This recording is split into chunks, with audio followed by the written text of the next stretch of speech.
Me gustaría que me explicases qué es la hiperactividad en un niño. ¿Qué es? ¿Que se mueven mucho? ¿Que hablen? ¿Que dicen? Vamos a ver. El diagnóstico de déficit de atención con o sin hiperactividad es un diagnóstico que, como todos los que constan en el manual de trastornos, que es el DSM, actualmente es el DSM-4, está por salir el DSM-5, es el manual de psiquiatría aprobado por la Asociación Psiquiátrica Norteamericana, donde prácticamente todas nuestras conductas están descritas, diagnosticadas y a las cuales se les supone que deben recibir un tratamiento, generalmente un tratamiento cognitivo-conductual e incluso medicación. De modo que yo diría que lo que el DSM-4 define como déficit de atención con o sin hiperactividad es las conductas normales y habituales de todos los niños. De todos los niños son diferentes. Es decir, algunos pues, son más quietos, otros son más movedizos. Yo diría que, y sobre todo cuando me vienen a consultar los padres por la excesiva inquietud, movilidad de un niño, y son varios hermanos, y los comparan, y entonces a uno lo ponen delante de la televisión y se queda una hora delante de la televisión. Y en cambio por el cual vienen a consultar, no hay quien lo pare quieto. Generalmente se han quejado los maestros porque en clase no hay forma de centrarlo en una tarea, ¿no? Con lo cual ya tiene el diagnóstico de déficit de atención y como se mueve mucho, con hiperactividad. A costa a veces de que se levanten y se vayan de la consulta, yo les aclaro que en realidad me parece mucho más normal el comportamiento del niño por el cual vienen a consultar que el otro al cual lo sientan delante del televisor y se queda una hora delante del televisor. El problema del déficit de atención y la hiperactividad es que, lógicamente, como casi todas las conductas infantiles, molestan a los adultos, en particular a los padres y sobre todo a los docentes. Yo comprendo que los docentes, ¿no?, que a veces tienen niños de 4, de 5 o más años, ¿no?, tienen 20, 25, a veces tienen que tener 30 niños, necesiten que los niños estén sentados, que en lo posible, por favor, que no se muevan, no se levanten, no hablen entre ellos, no se rían, no griten, no se tiren la goma de borrar,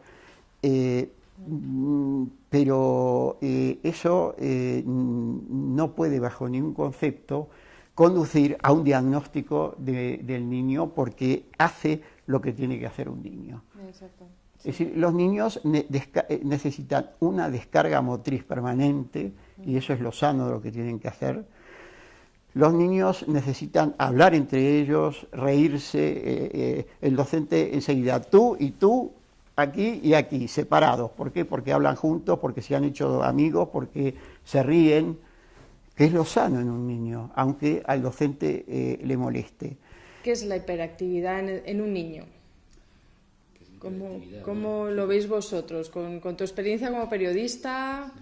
Pues mi experiencia como periodista es que la hiperactividad quizás sean unas cualidades positivas adicionales que tienen ciertos niños y que no, por intereses comerciales interesa convertir en algo negativo para medicarlo. Así es como lo veo yo.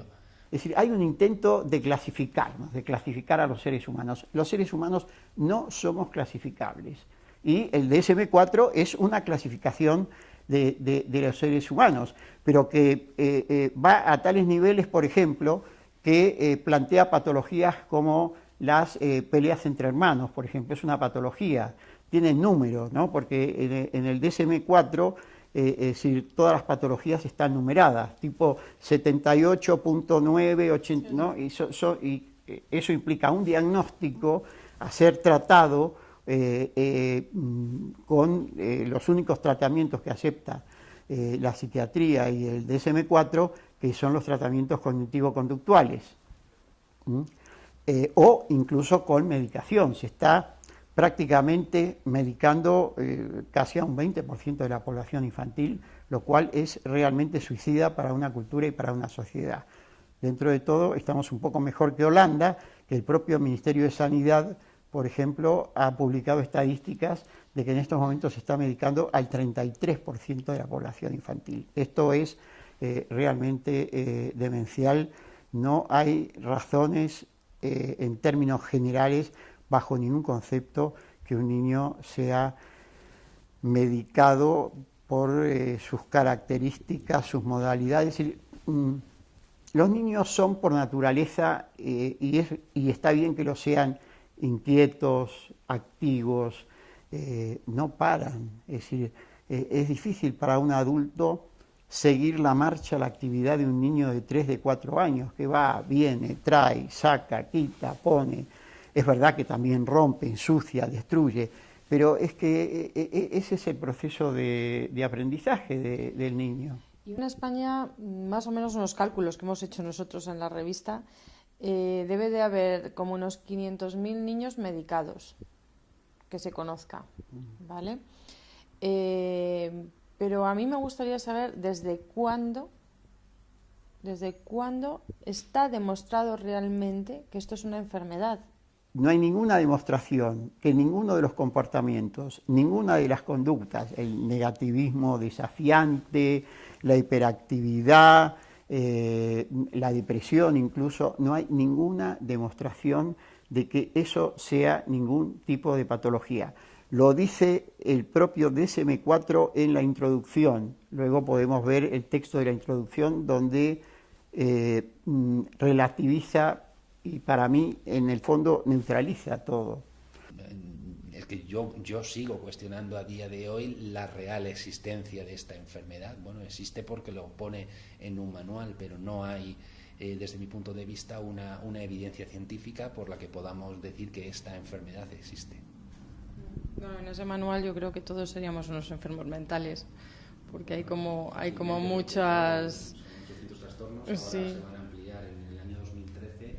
Viene la 5ª edición del DSM, se revisa cada varios años, pues el año que viene toca y ya sabemos que van a convertir en enfermedades cosas tan absurdas como la glotonería, o sea, comer más de la cuenta según lo mande según los cánones del DSM, de este manual de psiquiatría, pues las personas que coman más de la cuenta serán catalogadas como enfermos mentales.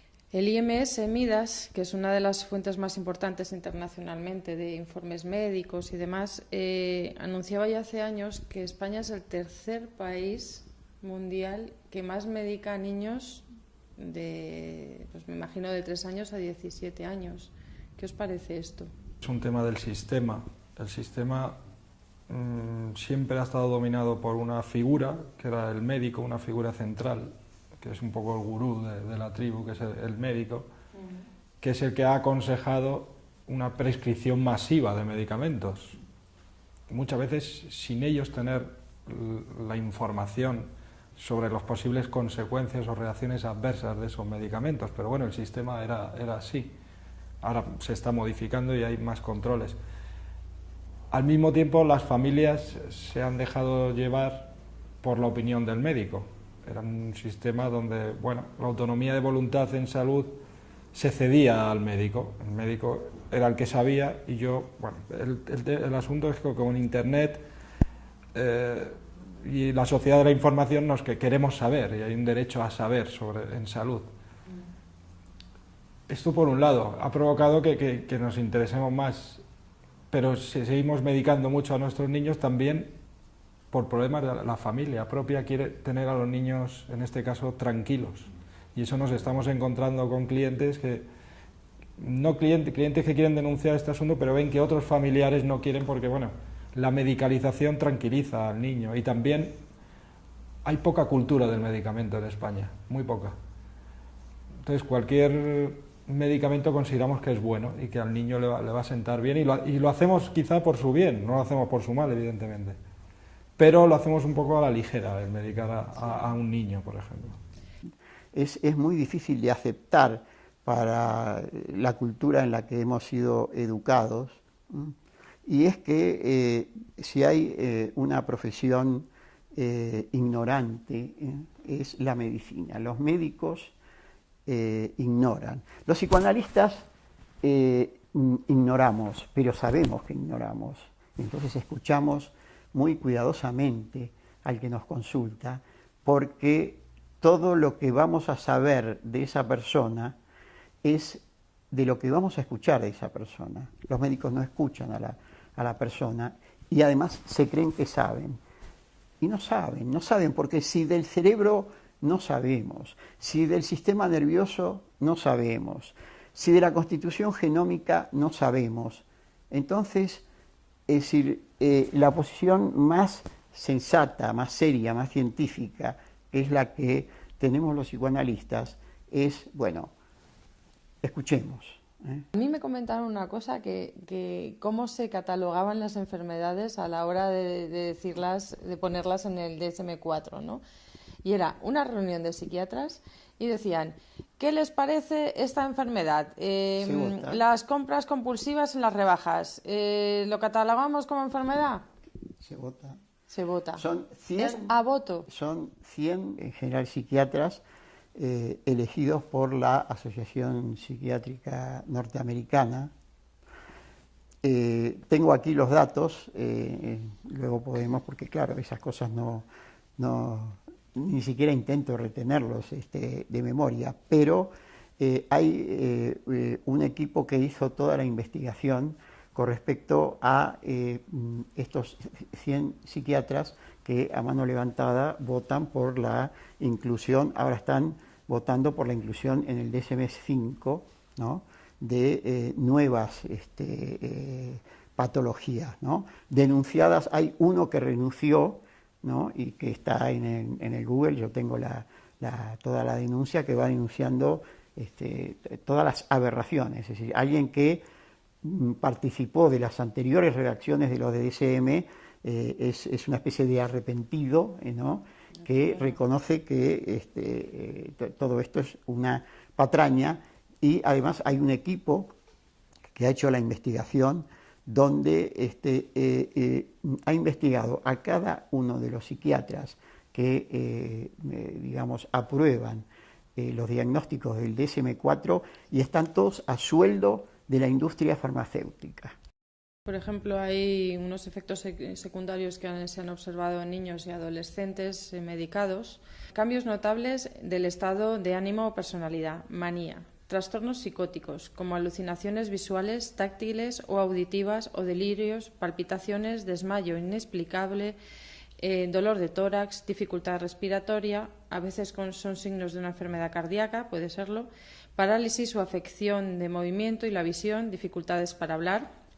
Podrían ser síntomas de vasculitis cerebral. Cuando se usa durante periodos prolongados, el metilfenidato, que me cuesta decir esta palabra, puede reducir la velocidad de crecimiento, aumentando el peso o la velocidad de crecimiento en la estatura de algunos niños, ¿no?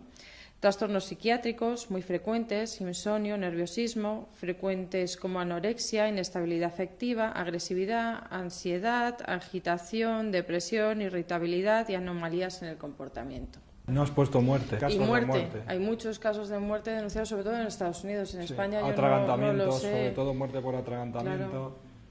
O suicidios. O suicidios. Claro, esto a la hora de medicarlo, o sea, los padres, o sea, ¿son realmente conscientes de qué es lo que le están metiendo a los niños, o son bien informados o son bien ignorados? O sea, ¿qué me decís a esto? Sin duda existe una desinformación brutal y, como explicaba Paco, existe una confianza enorme en el médico. En los médicos hay que confiar, pero los médicos nos consta que tampoco tienen toda la información por el estrés que tienen, porque no tienen tiempo para informarse y porque están siendo informados por la industria farmacéutica en su mayoría. Formados e informados. Formados e informados, claro. Esos diagnósticos están hechos a la medida, ¿no?, de moléculas que va investigando y descubriendo la industria farmacéutica, que trata de ver para qué puede servir. Entonces resulta que cuando viajamos en un viaje largo en avión, se nos cansan las piernas, hay una inquietud, lógicamente, se recomienda que cuando uno viaja en un viaje largo en avión, ande un poco por el avión, etcétera, etcétera. Esto es un trastorno que se llama de las piernas inquietas, que tiene tratamiento con una medicación.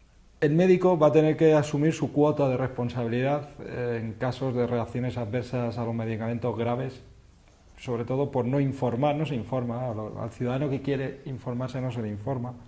Se le informa a través del prospecto, pero quien elabora el prospecto es la industria farmacéutica.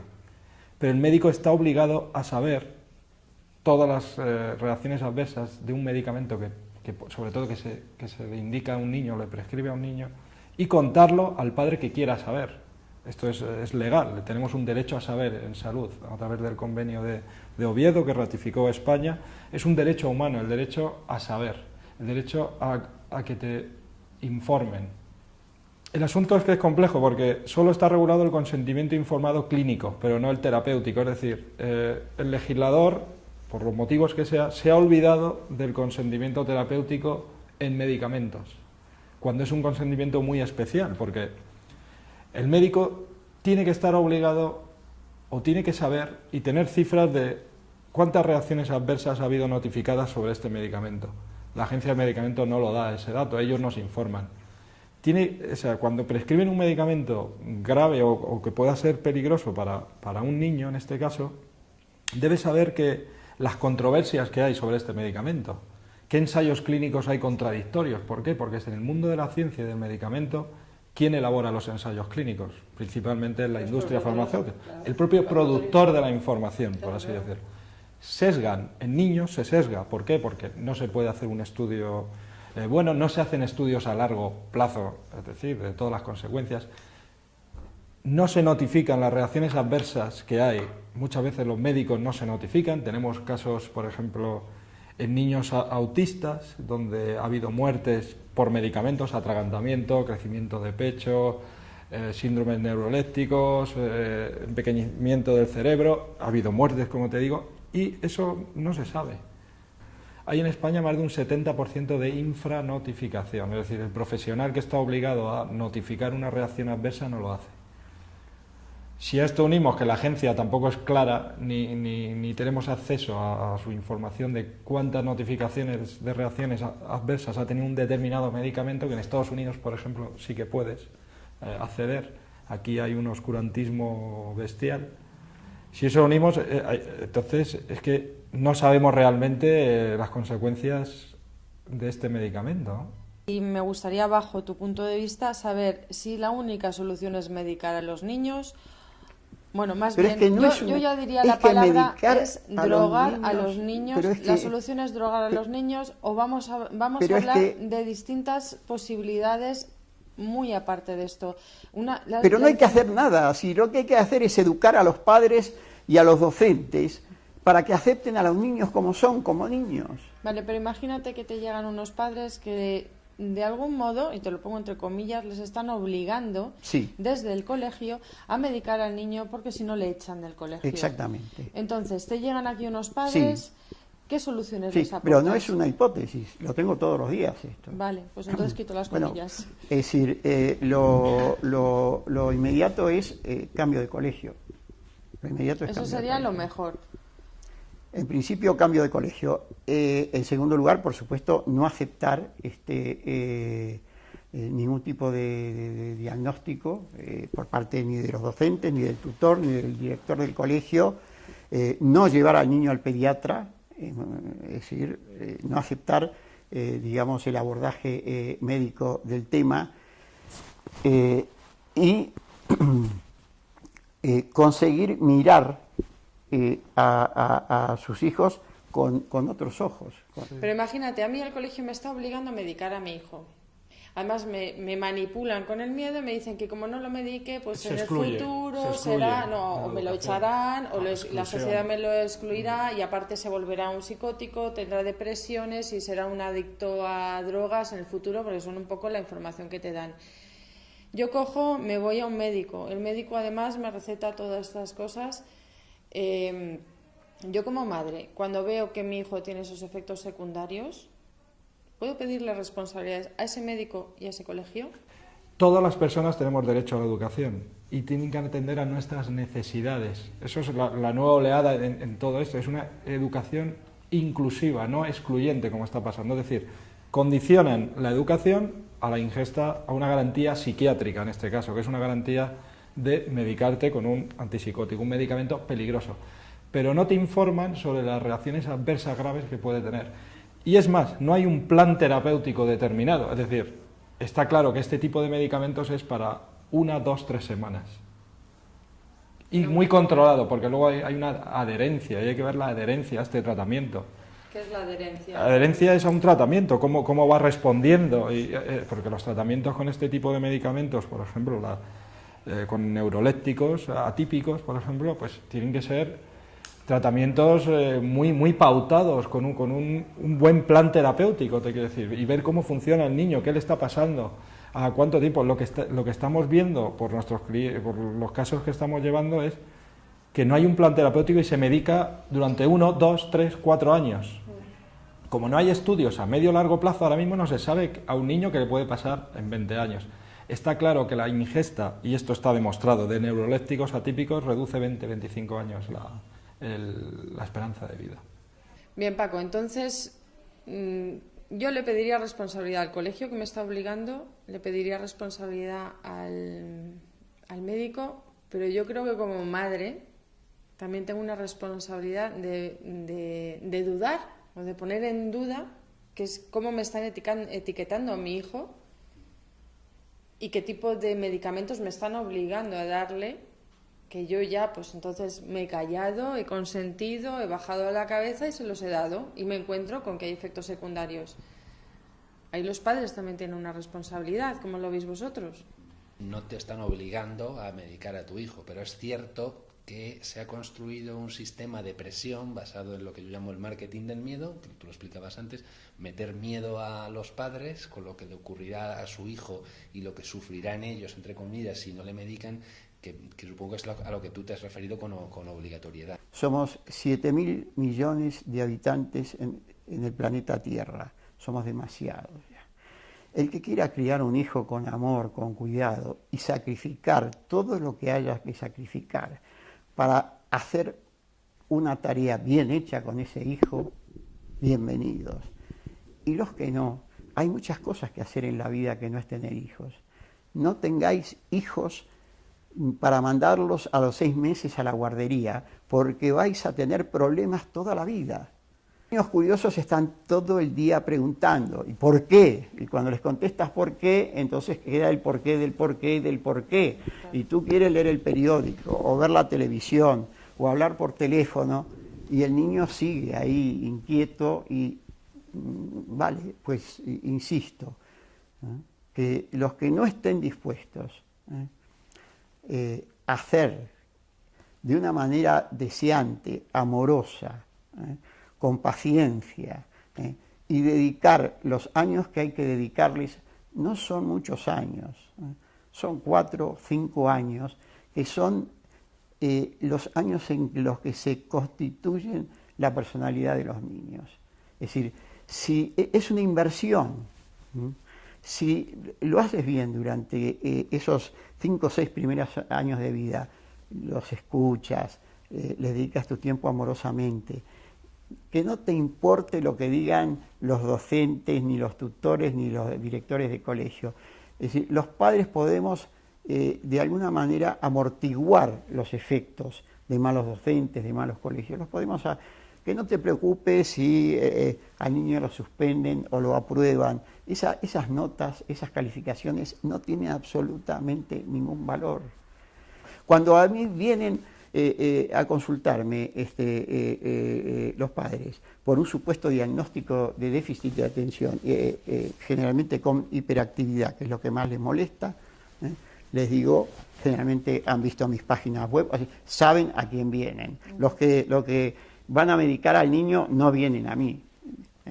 Les digo, yo he sido un niño hiperactivo, he sido un joven hiperactivo, he sido un adulto hiperactivo y ahora soy un señor mayor hiperactivo. Y yo pienso que somos los hiperactivos realmente los que cambiamos el mundo, los que tiramos de que este mundo vaya mejor. He contado una anécdota que tú te has hecho este test de hiperactividad y me encantaría que la compartieses. ¿No? En el blog le propuse a los lectores coger rigurosamente lo que es la definición de hiperactividad, de trastorno de déficit de atención, hiperactividad, que marca el DSM, el Manual de Diagnóstico de los Trastornos Mentales, la oficialidad, y contestar esas 18 preguntas, creo que son 18 exactamente, que son las que dice el DSM que los psiquiatras deben hacer como test a los posibles pacientes para saber si tienen déficit de atención con hiperactividad, ¿no? Yo me las hice contestando sin haberlas leído limpiamente, las publiqué a los lectores y resulta que yo soy un desatento total, un hiperactivo total, ¿no? Porque las 18 daban positivo, ¿no? Si la presunta hiperactividad, ¿no?, es la que realmente hay que respetar en el niño y canalizarla.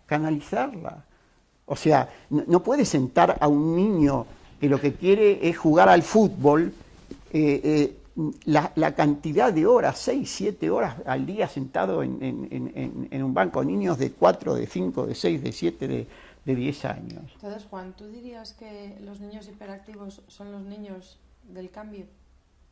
Totalmente. Los que van a provocar este cambio Totalmente. necesario socialmente. Totalmente. Paco, ¿conoces algunas sentencias que podamos hablar en este momento sobre este tipo de medicamentos?